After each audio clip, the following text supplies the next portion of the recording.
Buongiorno cari amici, benvenuti anche oggi a una piccola live splash del vostro marietto veneziano. Oggi, da come avete visto il titolo, parleremo di Franz Bardon, perché il vostro marietto, sapete per chi segue il marietto da tanti anni, propone sempre come iniziare con un libro edito post mortem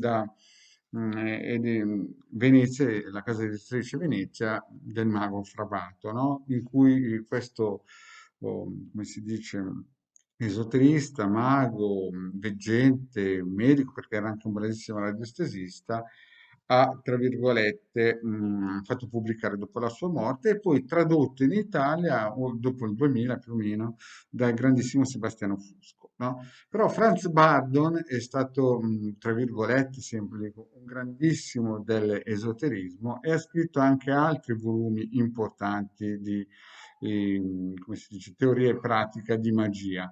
E qui vorrei presentare due libri.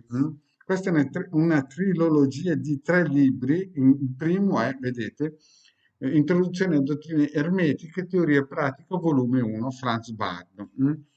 Costa 25 euro, edito dalla casa editrice Venezia ed è di 364 pagine e praticamente per chi vuole iniziare dopo il famoso libro Mago Fravato, questo dà le prime nozioni, le prime nozioni. Visto che è una trilogia, poi abbiamo quest'altro libro molto importante che è Introduzione a dottrina ermetica, la pratica dell'evocazione magica, volume 2.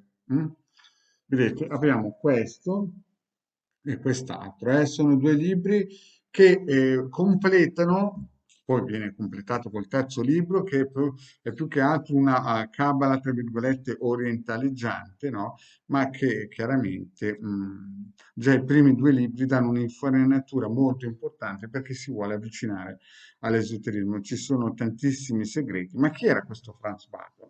Allora, Franz Bardon, la leggenda, no, per chi ha letto Mago Fravato, si capisce che era un tipo, un esoterista che ha combattuto il Terzo Reich. Ma nella realtà, dalle informazioni che ho avuto il vostro maretto veneziano, praticamente quest'uomo è stato un prestanome di Erich Himmler. Erich Himmler aveva scritto questi testi e ha fatto in modo che risultassero scritti da questo Franz Bardon. Nella realtà il vero artefice, il vero creatore, il vero divulgatore, no, è stato Erich Himmler. Erich Himmler, per chi non conosce, è stato il più grande generale della seconda guerra mondiale, combattuto praticamente con la sua mente contro tutti i generali del mondo, aveva costruito e aveva fatto rinascere la Germania dopo che la Germania aveva perso la prima guerra mondiale ed era stata distrutta e in 8-9 anni aveva ricostruito, chiaramente anche con il Führer, aveva ricostruito una Germania che ha cercato di, in un certo senso, fermare i Sarmadi. Purtroppo è stato tradito dall'umanità e quindi fra qualche tempo vedremo chi aveva ragione. Dal mio punto di vista aveva ragione Eric Himmler. Eric Himmler purtroppo chi scrive la storia sono i vincitori, è stato praticamente denigrato, è stato in un certo senso disegnato come un mostro perché aveva creato queste SS, ma bisogna capire una cosa, che le SS era un movimento sì, militare, ma era anche un movimento presieduto da entità esoteriche, c'era più di 1 milione di persone militari chiaramente, ma che avevano delle informazioni e conoscenze esoteriche di altissimo livello. Infatti, chi legge questi due libri, ad esempio, può tranquillamente, può tranquillamente attingere informazioni di altissima qualità e pregiate.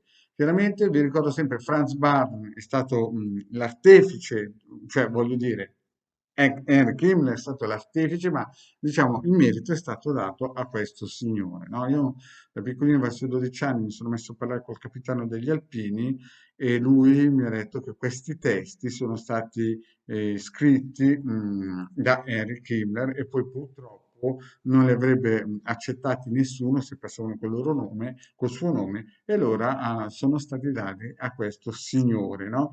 Che sicuramente aveva delle qualità esoteriche importanti, era un bravissimo esoterista, Infatti, quando ad esempio si legge il mago Frabato, teoricamente no, sembra un uomo che fosse andato contro il Terzo Reich, contro il Führer, ma nella realtà no, questo è stato un escamotage per fare in modo che all'umanità potessero arrivare questi volumi. Infatti, infatti, nel 1950 questi volumi furono stampati subito in tedesco, Mago Frabato, questi volumi. Noi abbiamo avuto dopo il 2000 questo grandissimo esoterista italiano, Sebastiano Fusco, che li ha tradotti per la lingua italiana. Quindi è chiaro, no, che i tedeschi questa materia l'hanno conosciuta subito, proprio perché Erich Himmler, con la sua morte, aveva deciso di lasciare alla Germania, al popolo tedesco, queste conoscenze esoteriche. Chiaro che suona un po' strano perché uno che legge Marco Fravato pensa esattamente l'opposto, ma purtroppo è stato l'unico escamotage che il mondo esoterico di una certa qualità ha potuto trovare per poter fare in modo, no, che queste informazioni esoteriche di ermetismo, no, potessero giungere a chi chiaramente ha la possibilità, i cancelli aperti, i cancelli mentali aperti, per poter attingere queste informazioni molto preziose. No? Allora, il primo volume è questo. mm. Quindi quando voi lo comprate come Franz Bardon, ma la realtà è che l'ha scritto Erich Himmler. È un volume di 364 pagine, costa 25 euro. Il secondo costa 38 euro ed è un volume di 438 pagine con tantissimi disegni di sigilli, tantissime spiegazioni, tantissime informazioni sulle vocazioni, no? Allora, questi sono libri importanti per gli esoteristi che hanno i cancelli della mente aperte. Sono dei libri che fino a 60 anni fa erano tenuti segreti, no? Ed erano informazioni che avevano solamente, ad esempio, la Gestapo, la SS e tutto quel mondo occulto che è riuscito a risollevare la Germania, no? Noi, io ce l'ho da parecchi anni e forse è una delle pillole più, tra virgolette, che avrei spinto di meno, ma che penso che in questo momento più persone esoteriche o che si avvicinano all'esoterismo, in un certo senso siano pronti o abbiano voglia o abbiano i cancelli aperti da mente. Gli altri chiaramente possono vedere queste pillole mille volte, ma non potranno mai acquistarli, non perché non hanno quantità finanziaria abbastanza, perché con 50-60 euro si compra un universo di informazioni ermetica, ma proprio perché hanno dei cancelli mentali che li bloccano e quindi praticamente possiamo dirlo apertamente queste cose qua.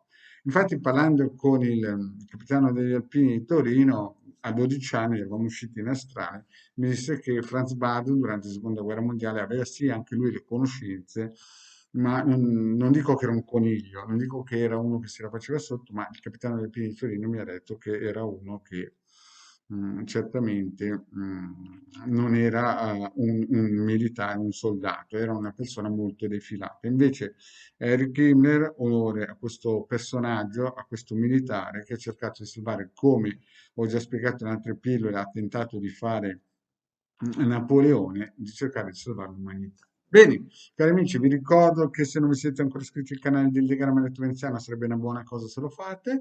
Vi ricordo che abbiamo il sito capitano.altervista.org qui sotto il link in descrizione per poter accedere al sito del capitano, dove ci sono 20 ebook gratuiti da scaricare con tantissimi circuiti radionici quadranti radiostesici, ne hanno già scaricati più di 150.000. Il vostro maledetto veneziano ha regalato all'umanità 2 milioni di circuiti radionici quadranti radiostesici con tanto di istruzione.